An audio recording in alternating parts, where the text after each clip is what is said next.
नेपाल में बीते सोमवार को सोशल मीडिया साइट्स पर सरकारी बैन के खिलाफ युवाओं का गुस्सा फूट पड़ा और हिंसक प्रदर्शन के बाद और बवाल के बीच कम से कम 20 लोगों की मौत हुई और 300 से ज्यादा लोग घायल भी हो गए।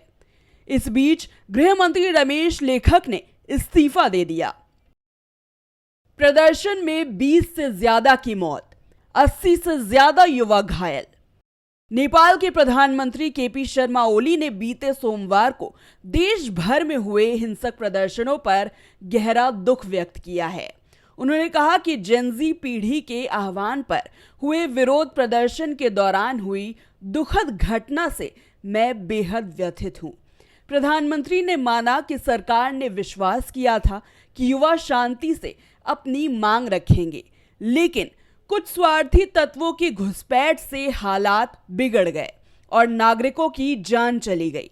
प्रधानमंत्री ने स्पष्ट किया कि सरकार कभी सोशल मीडिया पर रोक लगाने के पक्ष में नहीं थी और उन्होंने कहा कि देश में सोशल मीडिया के सुरक्षित उपयोग के लिए आवश्यक माहौल बनाया जाएगा और अब ऐसी स्थिति को आगे बढ़ने नहीं दिया जाएगा। आगजनी, पथराव, फायरिंग, हिंसक झड़प, संसद में घुसे प्रदर्शनकारी, हिंसा की आग में कुछ इस तरह नेपाल जलता रहा। काठमांडू की सड़कें जंग का मैदान बन गई।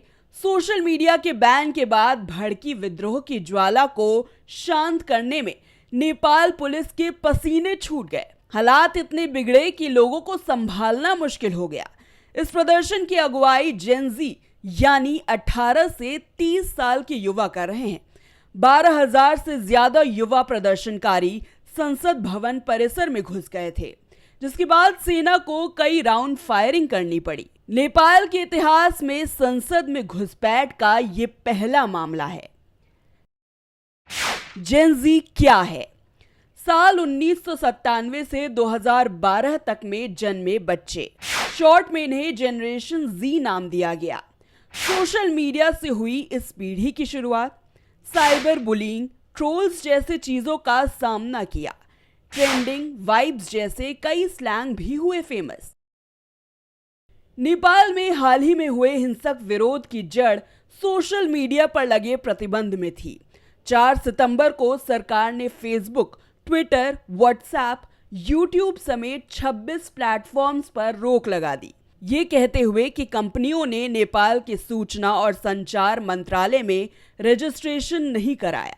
हालांकि सरकार इसे केवल नियमों के पालन के लिए बता रही थी, लेकिन युवा और विपक्ष से असहमति की आवाज दबाने की कोशिश मानते हैं। यही असहमति और नाराजगी अचानक हिंसक प्रदर्शनों में बदल गई, जिससे देश में दहशत और दर्द फैल गया। सड़कों पर जन सैलाब, सरकार के खिलाफ गुस्सा। नेपाल की जेनजी ने पूरे देश में विरोध प्रदर्शन की घोषणा की और उसे अंजाम भी दिया। भ्रष्टाचार और सोशल मीडिया पर सरकार के नियंत्रण के विरोध में मैती, काठमांडू और अन्य प्रमुख शहरों में युवा सड़कों पर उतरे। उनका आंदोलन नेताओं को जवाबदेह बनाने, नागरिक स्वतंत्रता की रक्षा करने और युवा लोगों की निराशा को आवाज देने के उद्देश्य से था। इसी बीच प्रधानमंत्री केपी शर्मा ओली ने सोशल मीडिया बैन का बचाव किया। उन्होंने कहा कि देश की स्वतंत्रता और गरिमा से खिलवाड़ किसी भी कीमत पर बर्दाश्त नहीं किया जाएगा। पार्टी सम्मेलन में ओली ने यह भी कहा कि सरकार हमेशा भ्रष्टाचार और अराजकता के खिलाफ खड़ी रहेगी और कुछ लोगों की नौकरियों के खोने से बड़ी है राष्ट्र की संप्रभुता और सम्मान।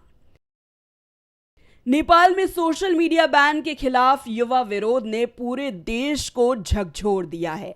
जेनजी यानी 18 से 30 साल के युवा अपनी नाराजगी सड़कों पर उजागर कर रहे हैं और हिंसक प्रदर्शन ने कम से कम 20 लोगों की जान ले ली और 300 से ज्यादा को घायल कर दिया।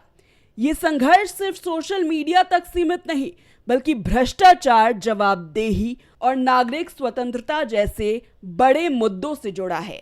प्रधानमंत्री ओली ने बैन का बचाव किया, लेकिन हिंसा और उबाल ने सरकार को झुकने पर मजबूर कर दिया।